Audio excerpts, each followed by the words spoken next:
So, wow, what can I say? We finally got to the end of the Renacita arc, and personally, I think it was a great finish, because it gives us a lot of clues to what comes in the future of the story, but it also finishes up what has been really months, even a year, in the coming. However, today I'm not here to talk about the 2.7 story, because if you want my opinion on that, you can talk to me on Discord or you can read my Twitter, either is fine, because today the focus of the discussion is going to be Galbrena. Galbrena's been a bit of an interesting character to study and look into, because we've actually gotten a lot of drip marketing for her in the form of tweets and whatnot. That means that I've actually known a lot of what her symbolism was going to be even before 2.7 dropped. However, I'm not going to beat around the bush because my Galbrena lore folder currently is nearly hitting 150 gigabytes because the patch was 6 hours long, so I really want to just get started. As always, be careful of spoilers from this point onwards.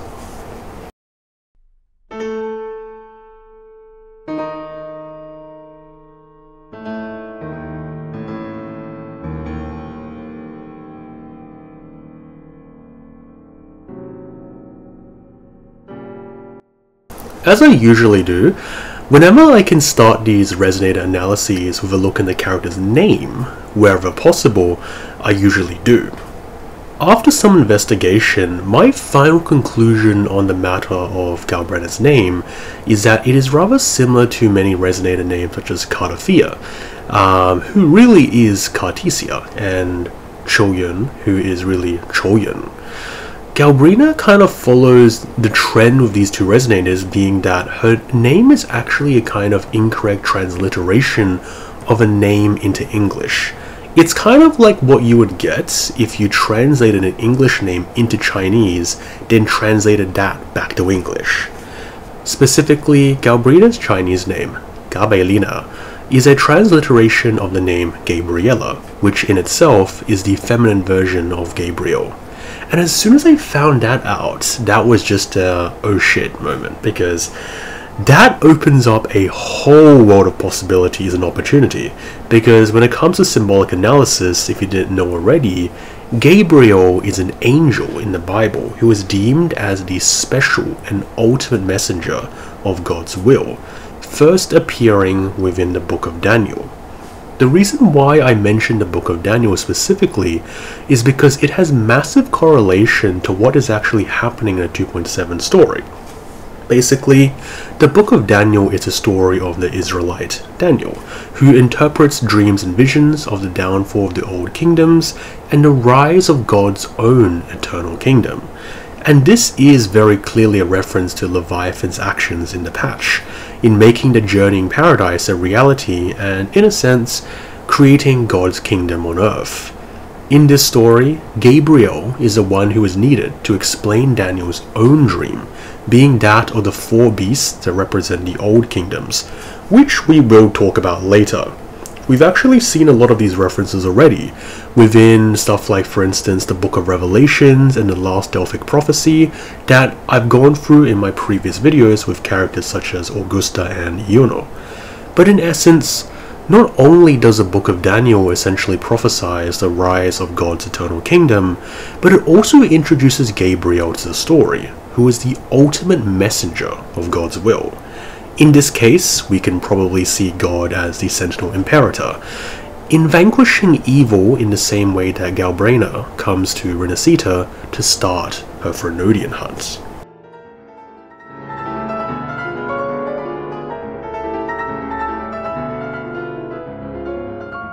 As I mentioned quite a bit within my other resonator analyses videos, most resonators have a specific text that defines and inspires their story. And for Galbrena, that text is so blatantly clear that it was obvious even before she released. With some special exceptions, Galbrena's story is inspired and almost a mirror of Inferno from Dante's Divine Comedy, where Dante plunges into hell, then purgatory, before finally being reborn in Paradiso, or heaven. Now, Kuro is no stranger to using works of Dante within their stories. In fact, if you've watched my Frolova video, then you would know that she is massively inspired by the second part of the Divine Comedy, Purgatorio.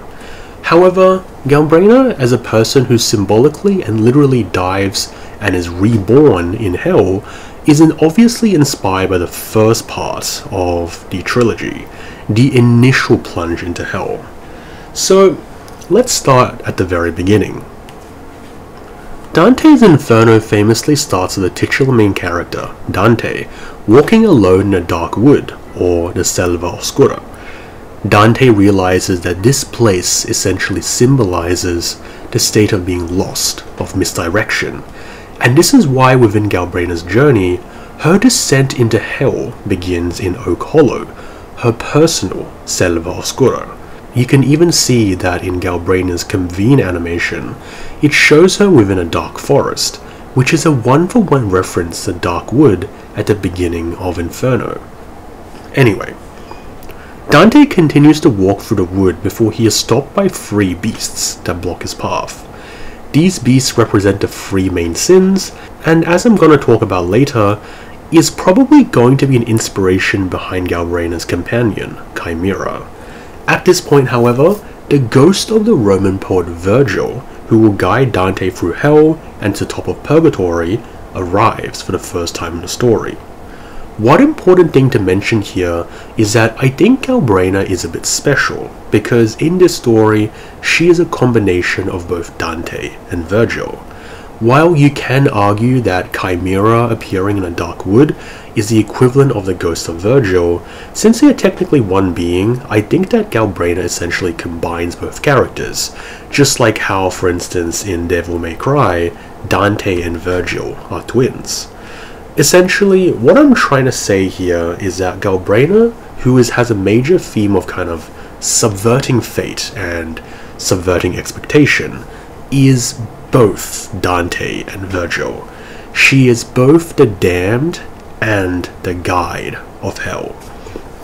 As they proceed from the dark wood, the descent into hell actually begins. In Inferno, hell is made up of 9 circles, and Dante and Virgil must descend down them one by one in order to pass down into the next section, being Purgatory. As Dante and Virgil enter the outer regions of hell, they first see an inscription upon the gates of hell, which I first analysed in my Augusta video to appear as a description in Mermistown. Essentially, as you and Galbrena walk the path in Sojourning Paradise, you see the same inscription you saw at Mermistown, which in itself is a reference to the inscription on the gates of hell from Dante's Inferno. It reads as such: "Through me you pass into the doleful city. Through me you pass into eternal pain. Through me you pass among the forsaken people. Justice moved my high maker. I was wrought by divine power, supreme wisdom, and primal love. All that came before me was eternal, and I endure eternal. Abandon all hope, you who enter here." Through me, walk the path of glorious ascension. Through me, enter the city of eternal bliss. No matter how Leviathan dresses it up, can't hide the truth. It's a lie, twisting souls and selling a paradise of lies. And as you and Galbrena pass this inscription, you actually meet the next step on Dante and Virgil's journey, the River Styx. As we talked about in the Augusta and Iono video, the rivers of the Greek underworld are often very important hallmarks of the process of the katabasis, a process where a living person visits and is able to pass through the underworld without being stuck there. This was, in my gameplay experience at least, very satisfyingly acknowledged by Akuro, since the achievement you get for reaching the River Styx is called Katabasis.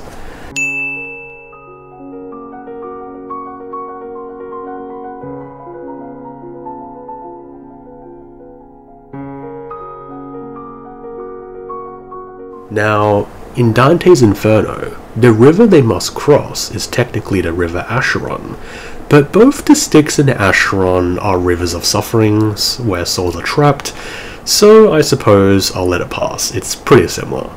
And of course, just like in Inferno, Galbrena and Rover gain entrance into Hell only after paying the ferryman Charon the fee of a silver obol, or a silver coin, to get across the river.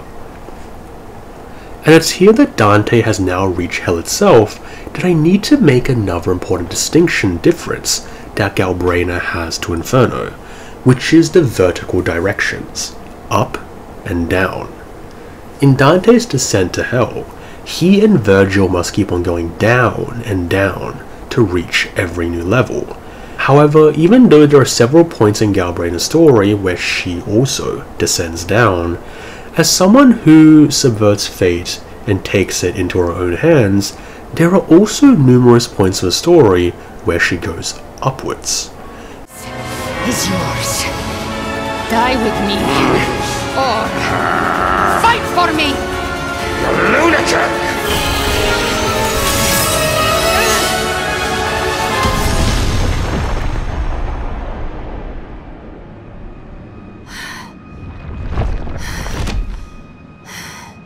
A Kelpie can't mimic humans or conjure illusions.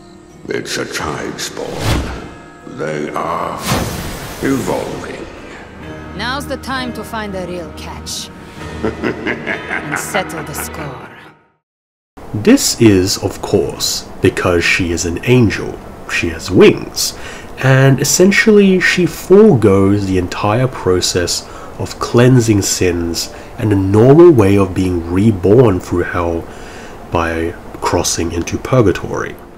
As Galbrena is both angel and devil, she takes a radically different approach to rebirth. She is reborn in fire, she is reborn in hell. And with such a radically different ending to Dante's Inferno, she flies upwards, cleansing the sins away with hellfire to burn her own path. It's already flowing inside of me. So why can't I turn it against them? Why can't I be the one who devours them? How should I pray for you? You wish to truly live? Then be reborn through death. The mortal world has no home for you. Flame demon of hell, may my prayers be the repentance for your sinful wings. No one can escape the net cast by fate. Join us in the race of the paradise.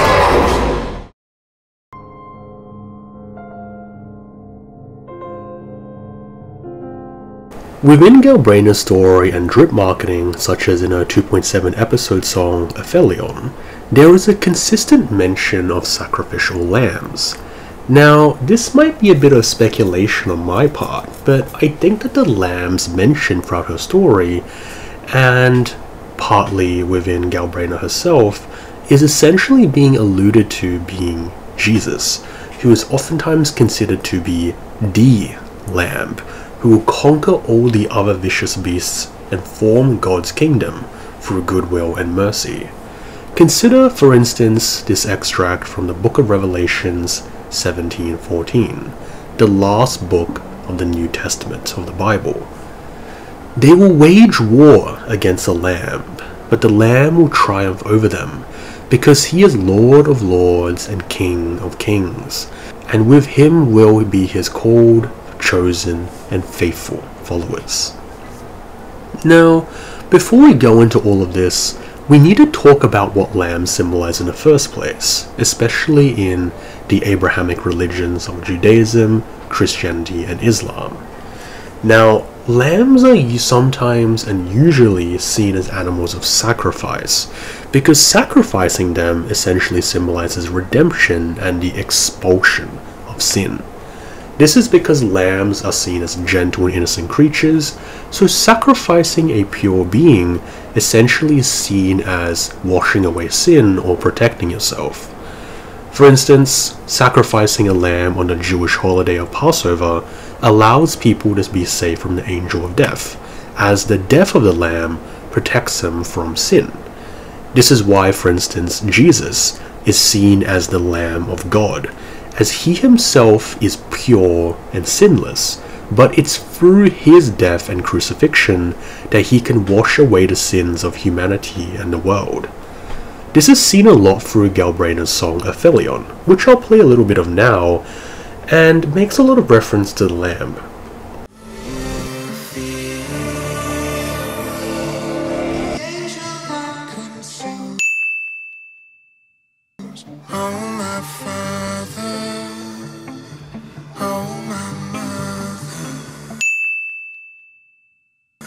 What have I become?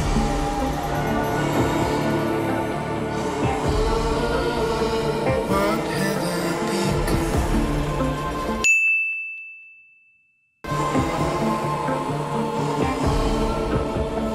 What have I become?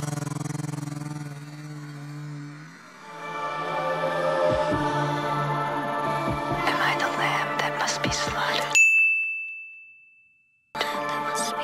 Or the knife that plunges in while it weeps? Will God forgive the sins he makes me commit? What am I to do? Knowing I'm the storm. Bloody transformation, waiting to be born. What am I to do? Something in my soul. What is happening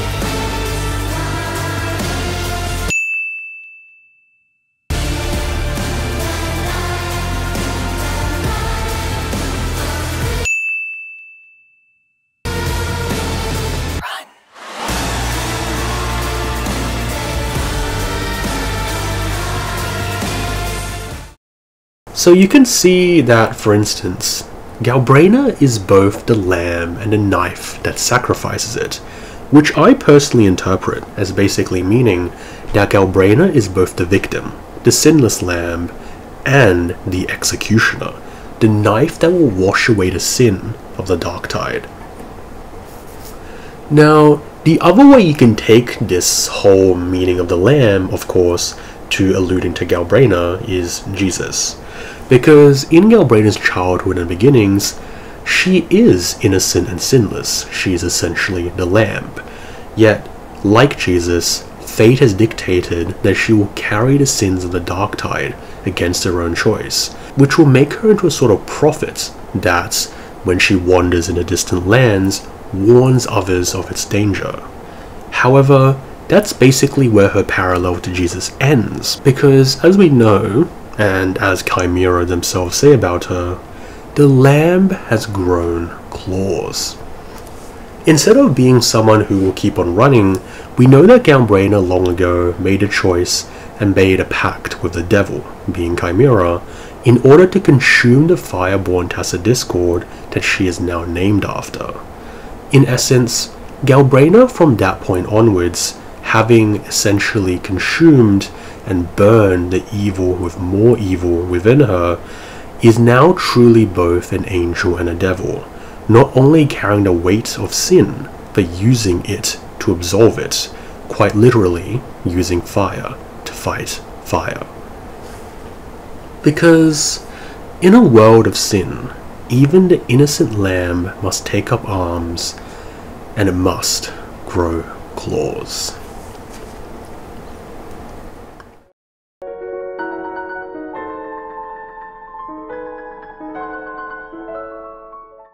Before 2.7 released, there was a lot of speculation as to what Galbrena's monsters actually were, and now that the update has arrived and we've gotten some finer details, we can kind of see that Chimera and Galbrena's beasts are rather interesting concoctions, because they seem to come from a lot of places.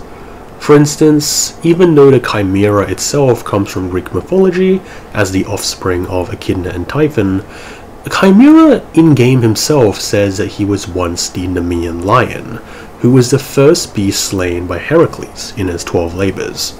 However, Chimera, who is an amalgamation of 3 different animals, may also be a reference to Dante's Inferno, as we talked about before, because during the beginning, when Dante is in the Dark Wood, in the Selva Oscura, he is stopped by 3 beasts, the lion, the leopard, and the she-wolf, which represents the 3 major sins of pride, avarice, and fraud. While these aren't the animals of Chimera specifically, it seems interesting that Chimera was a tacit discord that Galbrena first met on her descent to Hell, and is also seen chasing her during her convene animation in the Dark Forest. Just exactly the same as Dante, who was cornered by the 3 beasts in the Dark Wood. It's possible as well that Chimera is based on Geryon, who also appears in Dante's Inferno, but this time in Canto 17, who is depicted as a beast with the head of a lion, the body of a wyvern, and a scorpion stinger on his tail. Geryon is a monster that represents fraud and the disgracing of the Christian Holy Trinity, as he tricks people with a pretty face before stinging them with its tail. It's also entirely possible that Chimera, just like the river Styx where he was born from, is basically a mashing of the multiple references that I just talked about. In addition to Chimera, however, it's mentioned that Galbrena also has 4 total big tacit discords within her.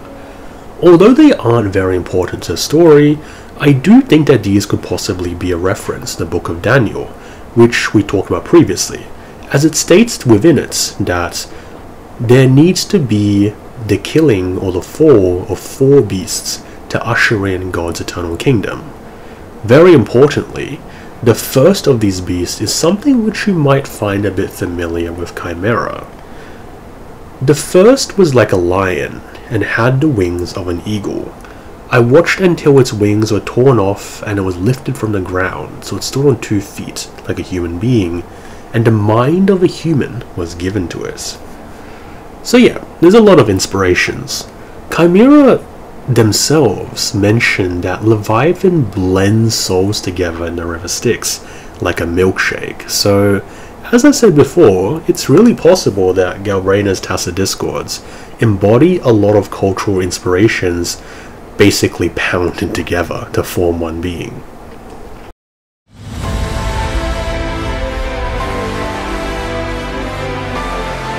One of the things that we have to talk about inevitably when it comes to Galbrena is the meaning of snakes. Now, you can probably imagine that snakes symbolize evil, harm, and maybe even sin. However, one thing you may not know, especially if you aren't religious, is that they can also at the same time symbolize salvation and the washing away of evil. This idea dates all the way back to Greek legends of Asclepius, the god of medicine and healing, who used a rod or a staff that was wrapped around by a snake, and we even see the staff of Asclepius in medical symbols today. So even though snakes could be evil, such as a snake that tempted Eve in the book of Genesis, Kuro tends to subvert this imagery all the time, such as when we see Chacona's apples and their links to the Garden of Eden. To understand this, we need to first talk about the story of Moses' bronze staff, which is called Nehushtan. Within Numbers 21:6-9, which I'll put on the screen when I'm editing, we see a story of God sending fiery snakes to bite the complaining Israelites, leading to Moses to erect a bronze snake staff, the Nehushtan, to relieve the burning bites of anyone who was bitten. This is really important because the imagery of bronze serpents and fiery serpents is actually everywhere on Galbrena's design. Galbrena has bronze fiery serpents on her clothes, Chimera wears a headpiece with a bronze serpent on it, and Galbrena's Resonance Liberation casts a fiery shadow and a mark on her back, which even mirrors the Nehushtan. When we consider the symbolism of the lamb in a previous chapter between Galbrena and Jesus, we can see that even there exists lines from the New Testament where Jesus compares Moses lifting up the bronze serpent to his own death and crucifixion. In essence, here, with stuff like Asclepius and Moses, we can see that snakes actually match Galbrena's symbolism pretty well, because even though snakes are dangerous and poisonous, Galbrena uses their venom to purge evil, which is exactly what Nehushtan symbolizes, that antidotes are made of the poison that they cure. It essentially runs the theme that we've been talking about already before, that Galbrena fights fire with fire.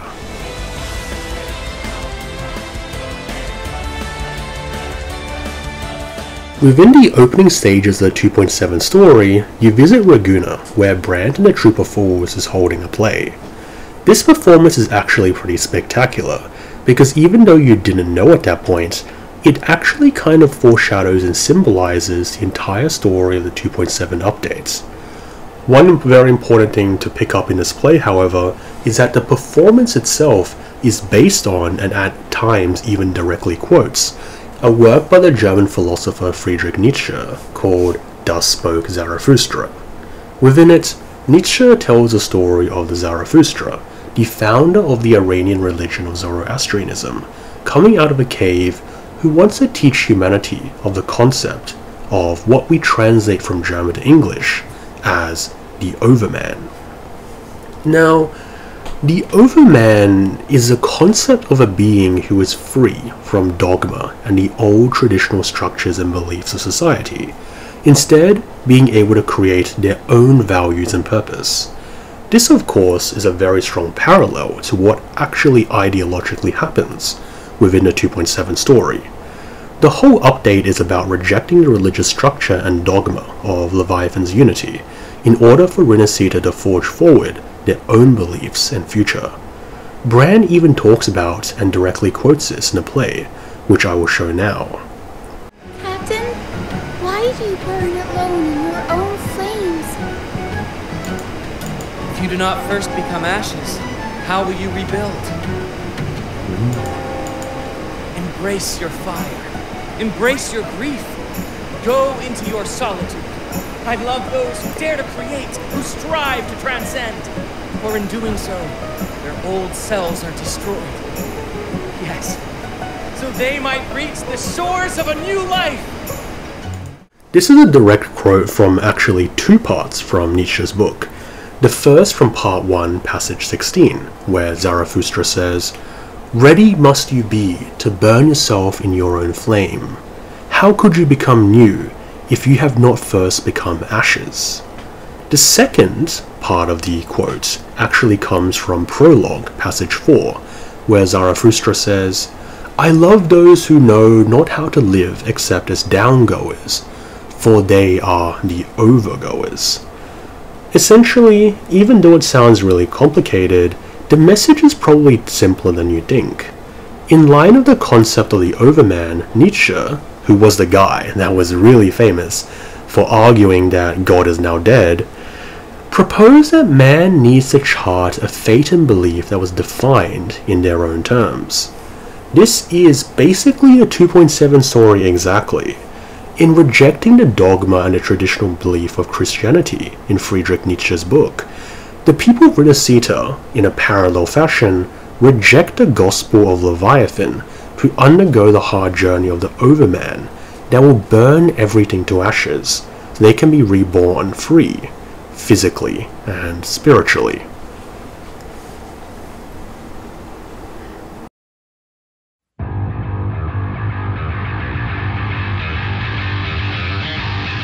I like to credit this chapter to someone who comments very much on the Resonator videos that I make, because if they didn't mention Sartre, I wouldn't even have thought about this, but it's one of those things that clicks and just makes sense as soon as you mention it.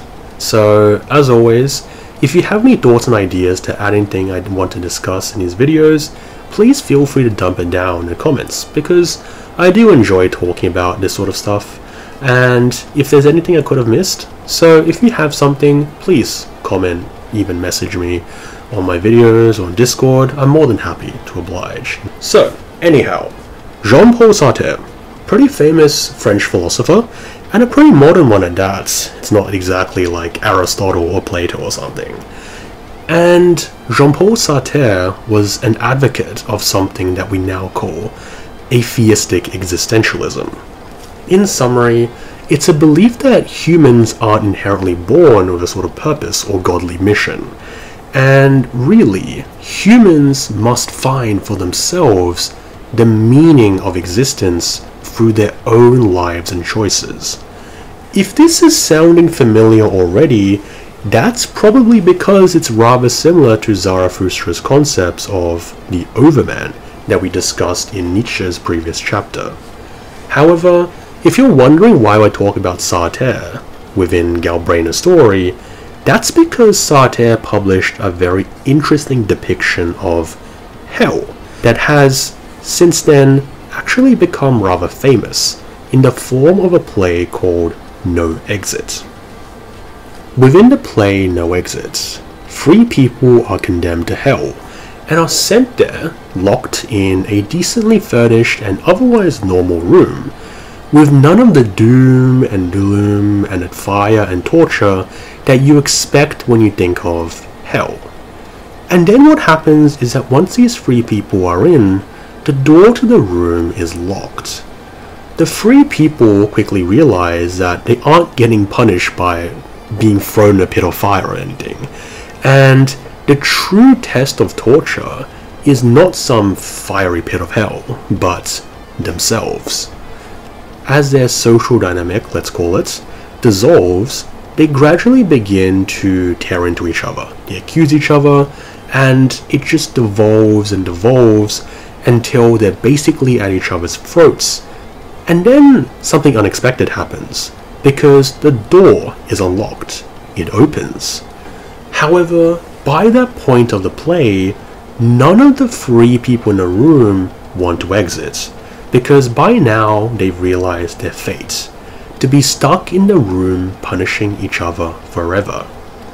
This story and situation has led to one of the most famous quotes ever attributed to Sartre, that hell is other people. Now, the reason why I bring up Sartre's No Exit is that even though Galbrena's initial descent into hell as a child is very obviously based on Dante's Inferno, her existence outside of hell is very definitely not so. And this is where Sartre's depiction of hell compared to Dante's comes in, because sometimes hell is not a wretched place filled with dying souls and lakes and darkness and lava or whatever, but just other people living seemingly everyday lives. Once Galbrena exits the hell of the dark tide, her torment is not over, as she is doomed to live the rest of her life with multiple tacit discords fighting for control over her body. It's essentially Sartre's depiction of hell, that other people locked in a room, this in this case of course being Galbrena's body, torment each other for all of eternity. And that brings us essentially to the final piece of symbolism, which is to do not only with eternity, but also snakes. On Galbrena's belt buckle, or something, I don't really know what it is, you see not only a bronze snake, but the symbol of Ouroboros. Ouroboros, the symbol of snakes biting its own tail, comes up in a lot of cultures, essentially symbolizing a never-ending eternity. In this sense, I think that Sartre's eternal hell, stuck with living with tacit discords, chewing at her mind for the rest of her life, in exchange for escaping Dante's hell, Dante's Inferno, fits the idea behind Ouroboros pretty well. What's interesting as well is that this isn't even the first time that Kuro has used the symbol of Ouroboros. In Frolova's Resonator trailer, the destroyed town's name is called Ouroboros, used to symbolize how Frolova's paradise is eternal. In the exact time it shows up, she exits a bar door, which is the exact same design as the bar door that Galbrena exits in her own trailer as well. And in a sense, if we think that both of these characters are connected, then we can think that both of these people are essentially embodying their own eternal hell and Ouroboros.